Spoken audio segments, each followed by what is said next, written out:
Olá, seja muito bem-vinda ou bem-vindo, futura ou futuro escritor infanto-juvenil, ao canal Escrita Publicada.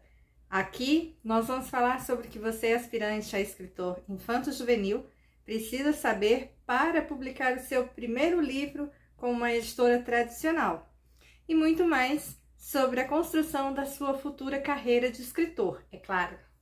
Meu nome é Andrea e hoje, no vídeo Você Sabe Quais São os Gêneros Literários Infantis Futuro Escritor, nós vamos falar de um assunto importante para a sua carreira como escritor. Eu penso, eu acredito que quando você tem o seu insight criativo e você coloca aí, se coloca num processo de imaginar a história, ou mesmo escrevendo as suas versões, você pode não estar aí pensando naquele exato momento qual seria o gênero literário da sua história em desenvolvimento. Mas se você vai ingressar nesta carreira, quanto mais você souber sobre a área literária, melhor para você. Então, conhecer um pouco mais sobre os gêneros também irá aí te ajudar a entender mais o seu público leitor. Fica comigo. Durante o vídeo, muito provavelmente, você vai escutar uma série de ruídos, mas como eu falei, tá todo mundo mexendo com construção. Acho que é pro Natal, todo mundo quer ver a casa linda. Mas enfim, ignore os ruídos e fique atento ao que eu vou falar. Eu acredito que para você já está claro o que é um gênero literário, mas numa suposição de que não esteja para alguém aí, então vamos esclarecer. O gênero literário, ele é, na verdade, o estilo no qual a história é construída e narrada. E ele é identificado, por assim dizer, por um conjunto de características estruturais ou estilísticas. E essa classificação, obviamente, não é uma invenção particular minha. Quando eu era adolescente, eu sempre estava ali com um livro nas mãos. E, no geral, no período, eu lia quando o resumo me chamava a atenção, sem ficar muito preocupada com o gênero, na verdade. É claro que o gênero que me parecia mais claro de identificar naquela época era o poema, e eu não gostava tanto assim de livros de poema, embora eu gostasse de ler alguns poemas. Mas hoje eu percebo que a ficção histórica, a fantasia e os romances infanto-juvenis eram os meus preferidos. Se eu não estou enganada, eu até mencionei histórias ou livros que eu iniciei lá na infância ou na pré-adolescência, que eu desconhecia a história inteira e que eu li os livros novamente para conhecer o final. E aproveitando que eu mencionei o poema, esse gênero, embora alguns possam achar assim, que é difícil para criança, ele não é. Histórias contadas em forma de poema precisam ser simples em relação à sua construção, sem você ficar muito preocupado, rigorosamente preso aí com a métrica. Também é ideal que tenha aí versos mais curtos para a criança. E no universo infantil, um fato interessante é que se as histórias tiverem rimas, elas criam aí uma dinâmica mais fácil de leitura e de assimilação para a criança. E as crianças na faixa etária de 6 e 8 anos, elas gostam bastante. Ainda hoje existem brincadeiras que são cantadas. Algumas você talvez conheça, outras talvez talvez tenham sido criadas mais recentes, mas uma delas que eu vi as crianças brincando nos últimos 5 anos, pelo menos, é bem conhecida e você já deve ter ouvido. Corre cutia de noite e de dia, na casa da tia. Corre cipó na casa da avó. Lencinho na mão, caiu no chão. Moça bonita do meu coração.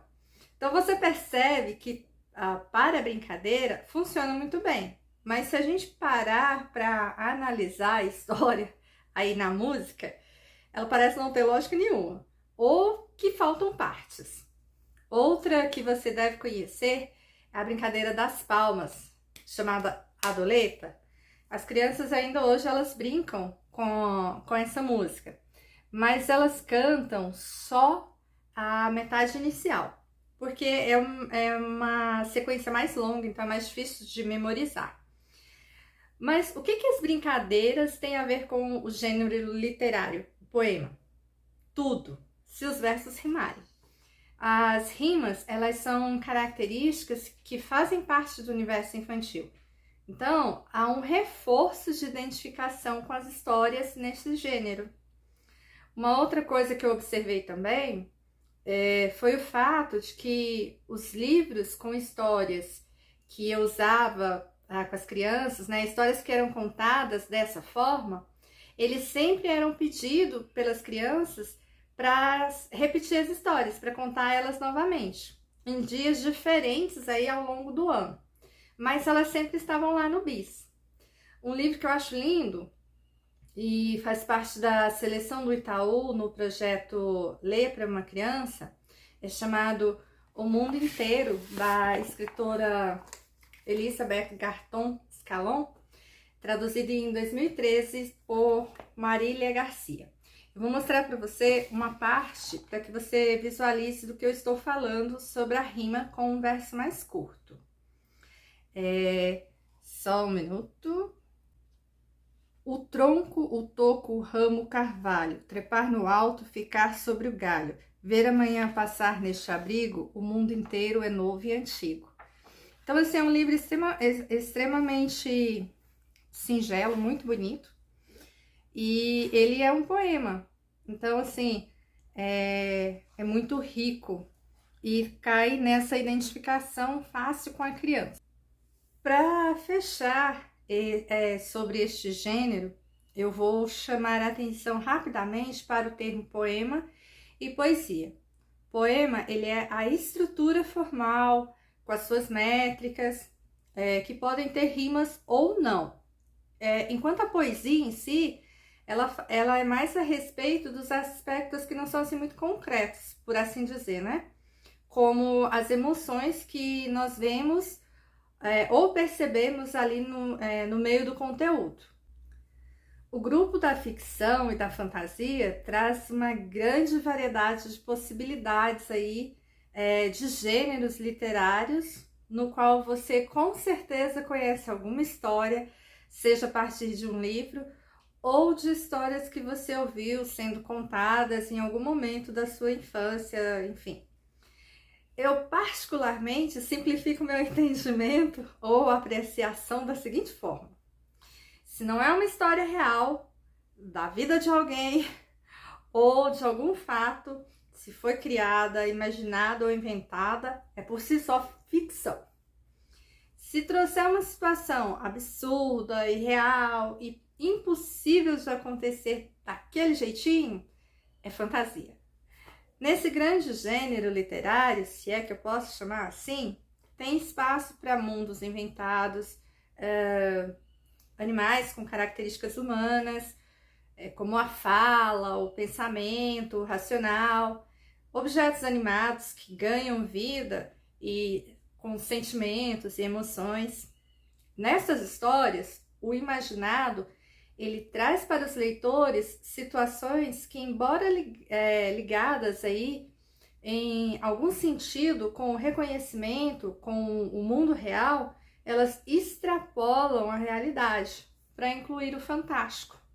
Por ter toda essa potência de aguçar a imaginação das crianças e propor aí um novo improvável, às vezes até desafiador, as crianças realmente gostam muito.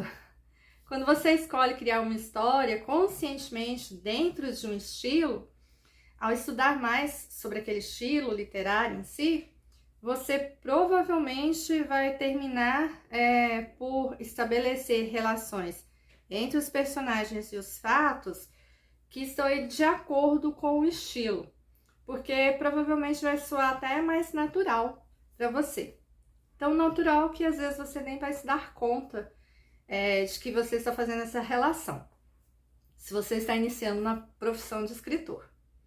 Se eu te perguntar, você lembra de alguma lenda? provavelmente você se lembrará de pelo menos o início e o fim de alguma delas. E se eu continuar te perguntando, você lembra de um mito, uma fábula, um conto, uma crônica? Se você leu histórias, mesmo que nos livros didáticos lá da escola, esses gêneros, eles habitam você e a sua lembrança. Quando eu era criança, eu gostava muito da lenda da mandioca, ou melhor, manioca. As lendas, eu não sei porquê, mas sempre eu associo com o termo lenda indígena. Talvez porque nas narrações dos livros didáticos na infância era muito usado. Bom, mas as lendas, elas não são necessariamente indígenas. Elas são histórias que podem partir de criações coletivas, vindas muitas vezes de relatos orais. E existem em diferentes regiões do país, assim como em outros países também. E é super interessante conhecer a respeito de lendas internacionais. De maneira geral, as lendas, elas mesclam histórias acontecidas com aspectos fantasiosos para explicar determinados acontecimentos que às vezes deixando dúvida se existiu algo parecido ou se é só invenção mesmo. Um exemplo é a lenda do Negrinho do Pastoreio. Conta de uma situação possível de ter acontecido, dado o período, a questão do racismo, a crueldade reconhecida dos antigos coronéis, mas, por outro lado, explica de uma forma sobrenatural como é que a justiça aconteceu. Então, essa lenda aí, ela é do sul do Brasil. Como eu falei, nós temos lendas que são do conhecimento das pessoas de regiões específicas. Já deu para perceber que neste gênero, o fantástico é um elemento que não pode faltar, certo? Quando eu penso nas características que são atribuídas às lendas, eu sempre fico me perguntando se o termo lenda indígena é usado corretamente. Se alguém souber, por favor, me esclareça, mas eu sempre fico na dúvida. O mito, embora parecido em alguns aspectos com a lenda, tem sua ligeira diferença. Mas ele também usa o fantástico para explicar fatos vistos no mundo real?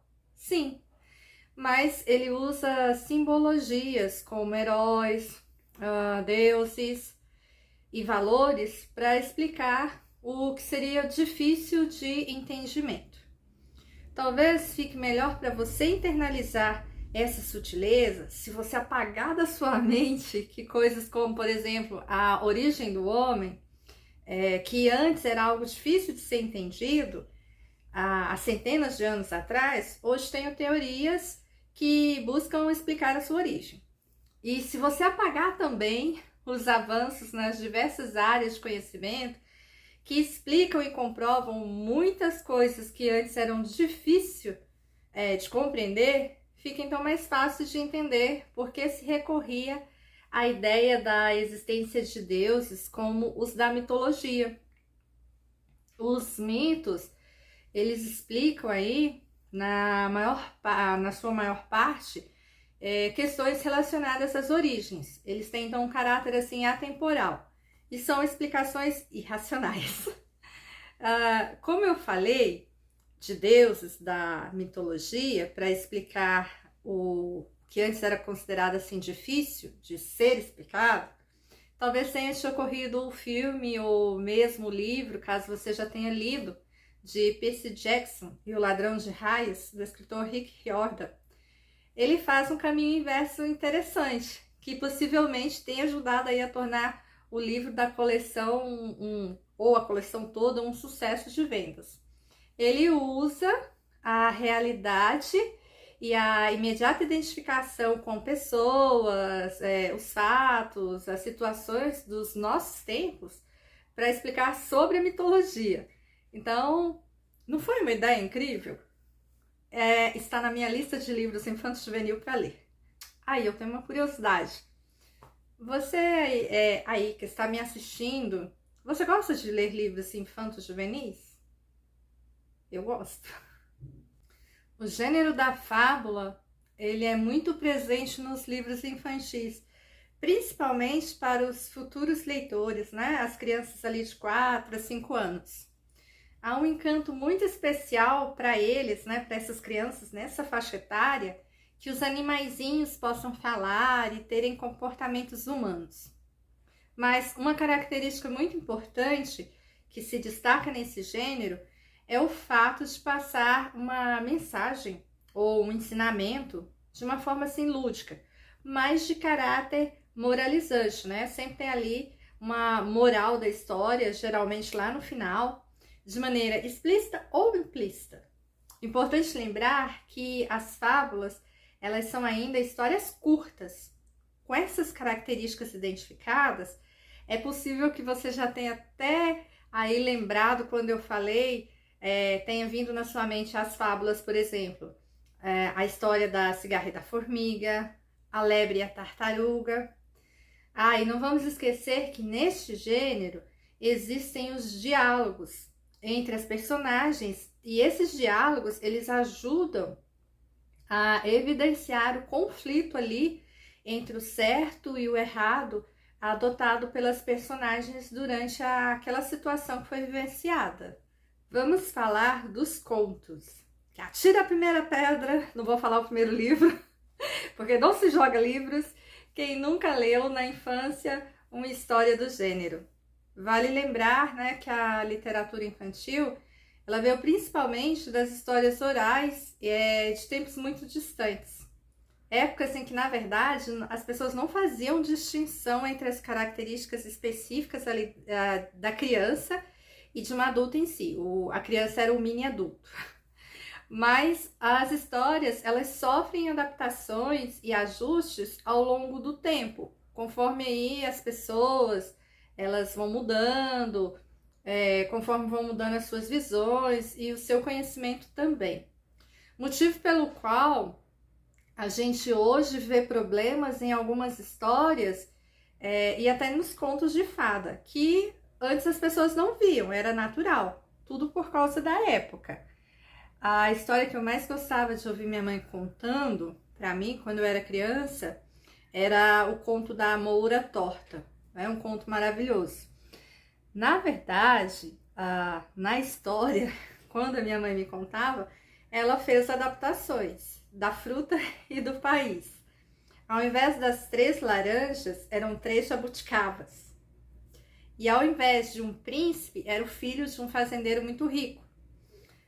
O que eu gostava naquela época era o caráter mágico, né? A linda moça que foi enfeitiçada e transformada em uma pombinha, e de como tudo se resolvia ali magicamente. Hoje eu percebo isso. Mas aí eu me tornei adulta e eu não lembrava bem como é que era essa história. Então eu acabei perguntando para minha mãe um dia, né? Mãe, como é que era mesmo aquela história das jabuticabas encantadas e das moças? Como é que era mesmo? Gostava tanto daquela história quando eu era criança, mas eu não me lembro. E aí ela me contou de novo. Ai, nossa, eu fiquei arrasada. Eu achei a história tão cruel. E eu fiquei me perguntando como é que eu podia ter gostado daquela história, né, quando eu era criança. Mas o fato é que eu era muito nova. Então eu não entendia a profundidade das coisas. E eu ficava encantada só com a parte do maravilhoso, né? Ou do mágico. E então, sendo adulta, tendo aí ampliado meu conhecimento, pesava agora a identificação do caráter racista da história, com o estereótipo de que a beleza e a bondade são brancas, eram brancas, e que a maldade e a feiura era preta. Então, eu fiquei assim, horrorizada. Mas deixando de lado as controvérsias, o conto ele é uma narrativa curta, com poucos personagens e acontecimentos, com uma ação ou uma situação bem clara como premissa. Os contos eles podem trazer temas do cotidiano, como situações sociais, né? Por exemplo, pobreza, injustiça, exploração, por exemplo, né? E a partir da visão mágica, as coisas se resolvem, né? Então essas histórias, elas partem de uma solução mágica, né? E também tem os contos maravilhosos, como o da Moura Torta. Embora quando a gente fale de contos, possa vir aí logo na cabeça os contos de fadas, né? Mas nem todo conto precisa ter fadas. Embora é claro que os clássicos mais famosos de todos os tempos tenham fadas e bruxas. Mas relembrando, eles vêm de um tempo distante e, em certa medida, também tratavam de ensinar algo sobre as ações das pessoas e manter a esperança de que tudo daria magicamente certo no final. Era essa mais ou menos a lógica. Já as crônicas são textos curtos, ancorados, por assim dizer, em situações do cotidiano, para criar o conflito. Além de serem curtos, eles são simples e se destaca nesse gênero que os fatos ocorram logo no início da narrativa. Por isso, o tempo e o espaço eles são trabalhados de uma forma bem condensada, para não se estender muito sobre eles. Mas não confunda, não é porque traz as situações do cotidiano que ele será um relato, não é isso. A forma de contar ela é baseada na observação da realidade para contar a história de uma forma lúdica, levando o leitor a pensar sobre a situação contada. O narrador ele pode ser ainda o personagem e nunca é demais repetir que a linguagem deve ser sempre simples. E se nós estamos falando de situações inspiradas na observação do cotidiano, então cabe também o humor na crônica. Eu trouxe um exemplo do Edilson Rodrigues Silva, porque sempre eu acho muito interessante ter algo visual, porque às vezes ajuda muito na compreensão. A crônica se chama Criança, o Pirulito. Toda vez que eles passavam em frente ao mercado do seu Romeu, o garotinho fazia o mesmo pedido. Mãe, compra um pirulito de molango para mim? Claro, filho. Vai lá e pede para o seu Romeu o seu doce, disse a mãe. Seu Romeu, dá um pirulito de molango para mim? Júnior, o pirulito de morango acabou. Só tem de laranja e de uva. Qual você quer? Seu Romeu, eu quero de laranja. Os anos foram se passando e o garoto acabou crescendo. Por causa do início da vida escolar, o menino teve que fazer uma consulta com um profissional de fonoaudiologia para ver se aquele pequeno problema na fala poderia ser resolvido. Depois de um breve tratamento, tudo mudou. Bem, nem tudo. O antigo gosto pelos pirulitos continuava. Seu Romeu, por favor, dá um pirulito de morango. Então, super interessante.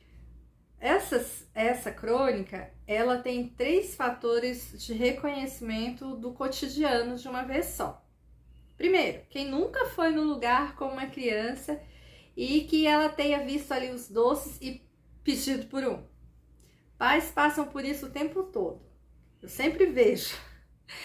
A condição da língua presa, que ocasiona dificuldades de pronunciar certas palavras. Muitas crianças se identificariam aí com essa situação. E o cotidiano da criança de ir à escola. Então, nós podemos ver ainda a questão da passagem do tempo, que é extremamente condensada. Você percebe essa passagem em 2 pontos de forma clara e no início de forma implícita.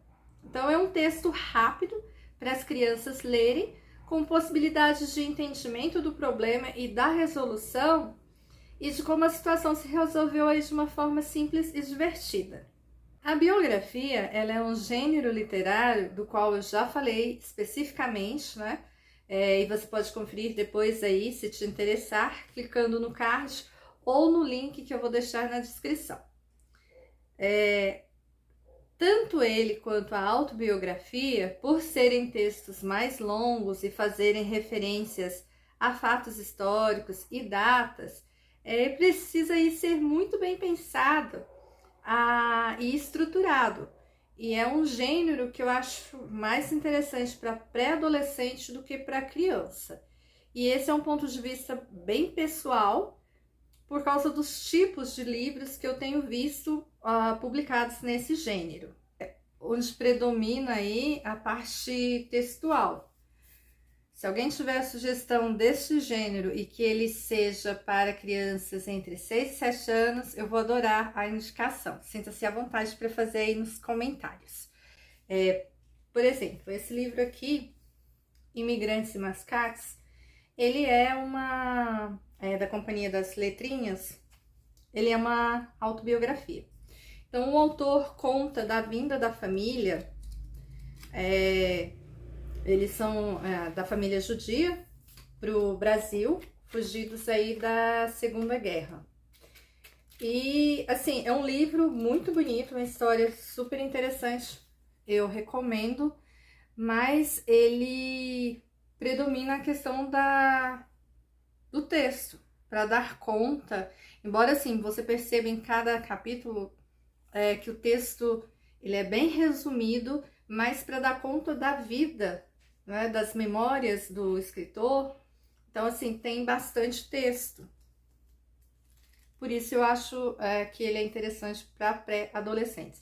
Também por conta do contexto da Segunda Guerra Mundial, conforme eu falei. Confere lá no outro vídeo. Daí nós vamos falar de um outro gênero literário que eu também acho importante falar para você, que é o romance infanto-juvenil. E eu também considero como um gênero voltado para pré-adolescentes e não para crianças. E pelas características textuais, fica até fácil de perceber isso. Porque não se trata de uma história, o porquê, né? Não se trata aí de uma história para crianças. Primeiro, o enredo ele é mais extenso, ele tem tramas e subconflitos ou subtramas acontecendo, né, com um maior número de personagens envolvidos ali, além da trama principal. As personagens elas são trabalhadas com mais nuances, vamos dizer assim. Então, os personagens envolvidos, eles vivem pontos altos e baixos, desafios que, apesar aí das dificuldades, né, geralmente serem grandes para a idade deles ali na história, eles acabam superando. No que fica conhecido aí na literatura como a jornada do herói. E não podemos esquecer, né, é claro, a descoberta inocente aí do primeiro amor. E para confirmar que os livros são extensos em quantidade textual, vale a pena lembrar aí voltar lá no livro, né, que eu mencionei, do Percy Jackson e o Ladrão de Raios, que embora use dos mitos aí no seu enredo, ele é um livro extenso que cabe nesse gênero. O meu primeiro livro, De Repente, ele foi também o meu primeiro romance infanto-juvenil. Ele, né, no caso, o romance não é a premissa da minha história, mas ele está ali crescendo silenciosamente, de um dos lados, mas do outro não tão silenciosamente. Aqui está o livro que eu estou mencionando, o meu livro, né, meu primeiro romance infanto-juvenil, De Repente. Vou deixar o link para vocês aí na descrição. É claro que tudo que eu falei até aqui sobre os gêneros literários infantis e infanto-juvenis, eles foram aí, essas minhas falas foram assim em linhas gerais. Existem muitas formas de você reinventar estes gêneros com pitadas da sua personalidade, criando aí uma escrita criativa fascinante. Se você tiver alguma dúvida ou sugestão, deixa aí nos comentários, eles podem ser respondidos em um próximo vídeo. E por favor, não vá embora sem deixar o seu like para ajudar o nosso canal a crescer e chegar a mais pessoas. Se inscreva e ative o sininho para não perder nada sobre o universo da literatura infanto-juvenil. Se você gostou, compartilhe esse vídeo. É possível que você conheça aí alguém que aproveitaria bastante esse conteúdo. Obrigada pela sua paciência e companhia e eu te vejo no próximo vídeo. Tchau!